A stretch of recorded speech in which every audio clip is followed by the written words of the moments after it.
In the jungle of the automobile industry, there is a brand that owes its survival to lesbians, and that brand is Subaru. On October 22, 1992, Subaru launched the Impreza in Japan. It was meant to be good news, but by then, the brand had already been in crisis for some time and things looked bad. In the early 1990s, it was stuck in a competition it couldn't win against Honda, Toyota and Nissan. Subaru was popular in Japan and Australia, but hardly present in Europe yet. Losing ground in the United States, a market it struggled to conquer.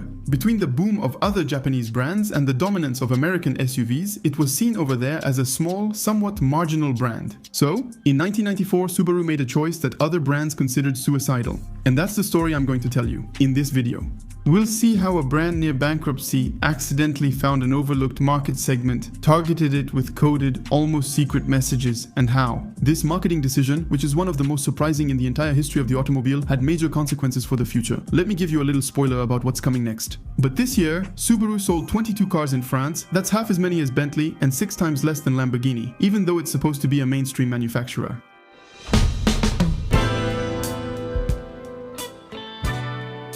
To understand why Subaru became known as a lesbian brand, we need to look back to see how unexpected this was for the company. Subaru is a Japanese car manufacturer founded in 1953 by the reunion. After World War II, several aeronautical companies, including Nakajima Aircraft, which became Fuji Sandio and made airplane engines, came together. By the way, that's where the name Subaru comes from. In Japanese, it means to come together or to gather, and it's also the Japanese name for the Pleiades, a cluster of stars located in the constellation Taurus. Look closely at the sky on a clear night and you'll see 6 of them with the naked eye. That's why the Subaru logo features 6 stars. In February 1954, they launched their very first car, the 1500, but their first cool car was the 360, which came out 4 years later. I really like its style.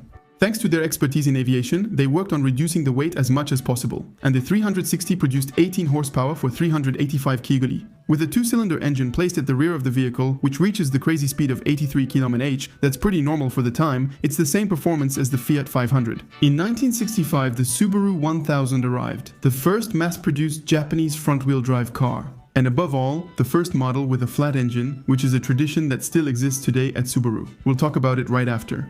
That year also marks the arrival of Subaru in the United States, the playground where our story will unfold.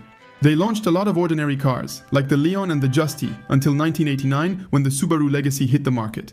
It represents a turning point in the brand's lineup, with significantly improved features compared to the Leon. As for the engine, it ranges from 90 to 220 horsepower. All-wheel drive is optional at the entry level and standard on high-end models. So, why this sudden change? They realized something exciting: rally racing. Well, at first, they just showed up as a slightly odd Japanese outsider with a flat engine and permanent all-wheel drive. Who decides to go up against Lancia, Toyota and Ford in the World Championship?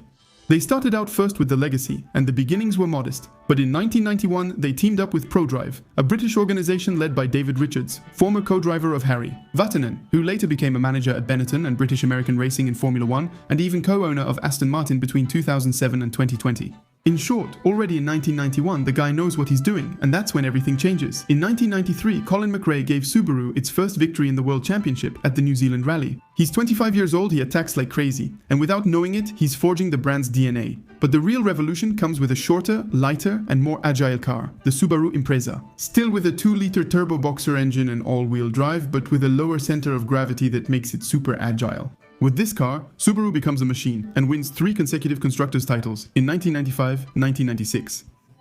In the 2000s, Richard Burns and then Peter Solberg each won a driver's title. But gradually, Peugeot and Citroën took the lead and the results became inconsistent. When the 2008 financial crisis struck the automotive industry, Subaru ended its 19-year run in rallying. It's the end of an era, but their rallying legacy is clear. 47 World Championship wins, 3 constructors and 3 drivers' titles. And above all, an entire generation will forever associate Subaru with a blue Impreza, tearing through a stage at full throttle. Well then Subaru, with the legend they've built in rallying, it should work out for them, right? Well, no. Even though the Impreza accounts for more than 50% of sales, rallying is still a niche thing, especially in the United States. The brand is still seen as an average, not widely known manufacturer. Their cars are reliable, but they lag far behind competitors. The brand is too weak for a price war and lacks the budget to compete with larger rivals. You should know that in the 90s, the automotive industry in the United States was one of the sectors with the highest advertising spending on the planet. For example, General Motors had the largest advertising portfolio of all the manufacturers in the United States and accounted for 20% of all car ads. Basically, 1 out of every 5 ads was from the group, General Motors. Does that give you an idea of the extraordinarily high volume? So yes, General Motors is a big group, so that justifies a huge budget. But on the Japanese side, Nissan launched its Enjoy the Ride campaign with a budget estimated at $200 million. That's much more than Subaru's entire annual budget at the time. And that's just for one American campaign on a single model. In this context, the brand with the stars knows it will never be competitive by flooding the market. It simply doesn't have the means. But despite everything, the management knows that they absolutely need to find a new creative drive, and they decide to invest in hiring an agency that will be able to take a different approach. That's when the collaboration with Whedon Cadetti began in 1990. It was the first agency change in 17 years for Subaru in the United States, and by choosing Whedon Cadetti, they weren't just hiring anyone. It's a fairly new ad agency, founded in Portland in 1982, that created one of Nike's most famous campaigns and invented the slogan, "Just do it." So we're dealing with professionals at the top of their game. At that point, and up until now, the strategy seemed sound. Subaru chose a well-known agency to transform its image. At that time, as I mentioned, Subaru wasn't cool. The goal was to move away from traditional advertising codes to give the brand more personality and make it more appealing than Honda, Toyota, and Nissan. Whedon Cadetti then relied on subtle humor with ads based on irony. To echo the approach of Volkswagen's Think Small campaign, which clearly played on humor and the supposed weaknesses of the Beetle in 1959, but 40 years later, in a different format, this approach didn't work and didn't fit the mainstream car market then. Sales did not increase significantly during the entire collaboration between the brand and its agency. 2.5 years later, in 1993, after a lot of time and money wasted, Subaru was in an even tougher situation and ended its contract with Whedon Cadetti. At that time, at Subaru, morale was at its lowest, raises had disappeared, and so had bonuses. Tim Bennett, who was then the president of Subaru of America, says that the salespeople even started making some pretty sad jokes. They say that if things keep getting worse, they'll just have to send the Subaru 9S straight to the junkyard. Obviously, if you're not on a winning team, you're on a losing team, and nobody wants to be on a losing team. But in the middle of this difficult period, Subaru gets back to work and notices something. A car that keeps selling better than the others, especially in parts of America where the weather is tough. The all-wheel drive models, which aren't sexy, but they're kind of tough and reliable. So, the teams decide to start there and look at who is buying these cars. They hold meetings with customer groups to better understand them, revealing 4 main buyer types. The first group, which they call the rugged individualists, are outdoor enthusiasts who go kayaking, mountain biking, or skiing. The second group includes technical professionals like engineers and information technology specialists. The third group includes teachers and academics. And the fourth group is made up of healthcare professionals, doctors, nurses, people who need to be able to get around in all kinds of weather. At first glance, these profiles are very different, but when you look more closely at the groups, a common point emerges. Many Subaru owners are women, and most of these women identify themselves as heads of household. One day, Tim Mahoney, who heads marketing at Subaru of America, observes a focus group in San Francisco from behind a one-way mirror. In the discussion, a gay employee from the research company casually remarks, "It's funny, all my friends with a Subaru are lesbians." And at that moment, Tim Mahoney says he had a kind of revelation, almost like a shock. He realizes that they may have just discovered a 5th group of customers who are particularly loyal to Subaru, lesbians. At that point, Subaru has to answer 2 questions. The first is what they've observed real or just an anecdote? Do lesbians really represent an important group of customers for Subaru? The second, more delicate question is, if it's true, how can they speak to them? To find out, Subaru contacts a small agency based in Manhattan, Morayan and Nash, which specializes in marketing to gay and lesbian consumers. At the time, the creative director is named John Nash, and he and his partner Dave are openly gay. Their job is to go to big companies and tell them that gay and lesbian consumers are an important market. They have purchasing power like everyone else, and the agency knows how to reach them. But in the 90s, this message struggles. During the acquired immunodeficiency syndrome crisis, most major brands are fearful. They fear that by directly addressing gay and lesbian consumers, they will lose their straight customers. As a result, the few companies that dare to target this audience mostly belong to what Nash calls the vice industries, like alcohol or cigarettes. When he gets the call from Subaru, John Nash and his team head to Massachusetts. In Northampton, a city where the brand noticed it sells a lot of cars, they organize a focus group with Subaru owners, and as usual, they observe the discussion from a room behind a one-way mirror. Very quickly, something becomes obvious. It's only women. The first group is 100% female, the second group, not a single man. While participants talk, a researcher asks simple questions. What do you use your car for? Why did you buy it? The answers are very similar. I transport my dog, I put all my equipment in the back and go camping, I go skiing. We're not discussing shopping or style, but outdoors, practicality, and independence. Gradually, he realizes they're lesbians who love their Subaru. A few days later, Nash and his team traveled to Cherry Hill, New Jersey, home to Subaru of America's headquarters. To present their conclusion in front of about 20 executives, you have to understand the context. It's the early 1990s. It's the era of don't ask, don't tell in the American military. A few years later, Bill Clinton would sign the Defense of Marriage Act, which refused to recognize same-sex couples. Even at Subaru, being openly gay isn't easy. Tim Bennett says that at the time, a gay employee worked in the mailroom, and some colleagues refused to let him drop off mail on their desks because they were afraid of catching acquired immunodeficiency syndrome. That was the atmosphere back then, so just imagine the scene. There's a small agency specialized in lesbian, gay, bisexual, and transgender marketing that finds itself in a meeting room filled with the executives of a car brand. The presentation begins, a few slides about the agency, a few slides about the study conducted in Northampton, then comes the key moment. Around the 6th slide, the sentence appears. The target consumer in Northampton is a lesbian woman. Nash expects a negative response because for years, his agency has presented figures and studies to big companies that all responded the same way. That's very interesting, but no, thank you. And here he is, telling a car brand, one of the most mainstream industries out there, that they should target lesbians. But to his great surprise, the head of Subaru doesn't reject the idea, on the contrary. He hires the agency, and overnight, this small unknown New York agency finds itself with what every advertising agency dreams of, a car manufacturer as a client. Except now, they have to create them, these ads aimed at lesbians. And for the Mullerian and Nash agency, it's not that easy, because they're doing something that almost no brand has ever tried before. And they have to find the right balance and be very precise. A few months earlier, IKEA released an ad in the United States showing two men buying a table, and they got a memorable backlash. On top of that, the ads have to stay consistent with the image Subaru has been building for years. Rugged, practical cars made for the outdoors. But at the same time, they have to speak to this new group of consumers. So, in 1995, the agency created the first ad. She likes camping, dogs, and long-term relationships. Too bad it's just a car. It's clever, it's funny, and above all, it's very subtle for now. So, Mullerian and Nash will go even further and decide to adopt a particular strategy. The ads will contain obvious references for the lesbian community, but almost invisible to everyone else. For example, at that time, there was a very popular series called Xena Warrior Princess. Within a few years, Xena became an icon in lesbian culture. So, on some Subaru ads, you can simply see a license plate that says Xena Lover, Xena Lover.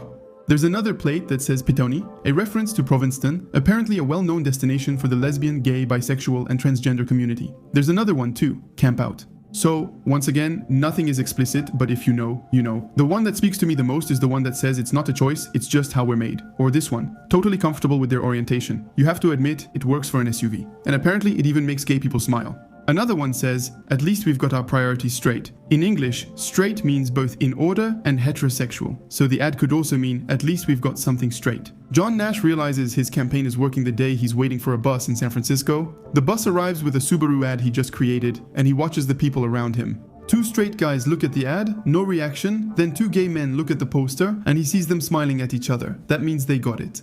2 years after the campaign launch, Subaru's sales start to rise, niche marketing is working. Subaru isn't just speaking to lesbians, of course, they're also targeting outdoor enthusiasts, nurses, engineers who don't get the double meaning. But this very precise strategy is starting to pay off. Then, in 2000, Subaru decides to go even further. The brand Engage, who hire Martina Navratilova. She's a tennis champion who at the time was one of the most famous lesbians in the world, since she came out in 1981. She becomes the face of a major advertising campaign, and she appears not only in print or on billboards, but also in nationally broadcast television commercials. For the first time, the strategy is made public, and predictably, there are reactions. Some Subaru dealers dislike these ads. There are protest letters that start to arrive, and little by little people start talking about a boycott. But the management doesn't back down, and they saw, just 1 year after the campaign. With Martina Navratilova, the brand achieves the best sales year in its history. In 2004, a television series has just been launched on the Showtime channel, The Hell World. Subaru sees this as a new opportunity. The series follows a group of lesbians in Los Angeles, allowing the brand to integrate product placement directly into the storyline. Since in the story, a lesbian tennis player signs a sponsorship contract with Subaru. Today, it's very common on Netflix or on television, but at the time, it was really the first mainstream television series focused on lesbian characters. And even though this niche marketing worked for years, American society is changing. At that time, Subaru still wasn't a giant like Toyota or Ford, but thanks to Lesbians, the brand became stable and its sales kept growing. And when the 2008 crisis hit the automotive industry, I told you they stopped rallying, but Subaru was the only manufacturer on the whole continent that didn't lose market share. Yet, despite this success, something gradually changed in the brand's communication. If you look at Subaru's ads today, you won't see references to Xena anymore, nor the campaigns with Martina Navratilova or other lesbians. Instead, the ads often show straight couples going hiking, kayaking, or biking, or sometimes no couple at all. The brand no longer directly targets gay and lesbian consumers, which is just another strategy. Every brand seeks a customer avatar that fits its products. Rolls-Royce doesn't advertise on television because the wealthy people who buy their cars don't have time to watch them. Citroën sells its Ami at Fnac stores in big cities because the middle-class people who buy them for their teenagers are urban. But Subaru's strategy became a victim of its own success. That never really happened in France. But over the years, in the United States, the association became so strong that the brand ended up almost being caricatured. In American popular culture, Subarus became lesbian cars. And what started as a subtle nod gradually became a stereotype. You see it in television shows, in jokes, in talk shows, and from the moment a brand becomes a cultural cliché, something changes. Because beyond being a product, a car is something you buy to say something about yourself. And the vast majority of people don't want to buy a lesbian car. So, even though these practical, reliable cars are built for the outdoors and could suit many Americans, they still can't break through their glass ceiling. Meanwhile, competitors are advancing. Toyota is becoming a global giant, Honda is making strides in America, and BMW and Audi are building coveted brands for Americans seeking European premium cars. And the brand with the stars remains somewhat confined to its home territory. Today, Subaru sells almost 1 million cars per year. That's respectable, but it's also very telling, because almost 70% of its sales are in the United States. And that's a huge risk. By the way, the reason I'm making this video is because I've noticed that in recent months, the numbers are starting to show some signs of fatigue. Sales are declining, and some models are collapsing completely. The Impreza is down by nearly 50%, the WRX has lost more than 40%, the Crosstrek is dropping, and even the new Outback, which is one of the brand's mainstays, is declining. Looking at the lineup, it really seems like a massacre. Except for one model, the Forester, a compact SUV with all-wheel drive, wilderness version, rugged look, and rising sales. So, I asked myself the question, the only Subaru that really works today is the one that best represents the brand's outdoor image, the mountain Subaru with the dog in the trunk and the kayak on the roof. Whereas here, in the 90s, Subaru was a rally brand in everyone's mind, with its blue Imprezas and gold rims. It seems that, little by little, United States marketing shifted the center of gravity. The sporty Subaru became secondary, and the outdoor Subaru became the main identity. For me, that's the most interesting transformation in this story. Because the marketing strategy that saved Subaru in the 90s also completely redefined the brand's identity, turning it into a brand made for nature, where there are many more competitors. By standing out too much, it had to come back to the pack to become ordinary, and soon forgettable. Because yes, Subaru survived thanks to that marketing intuition.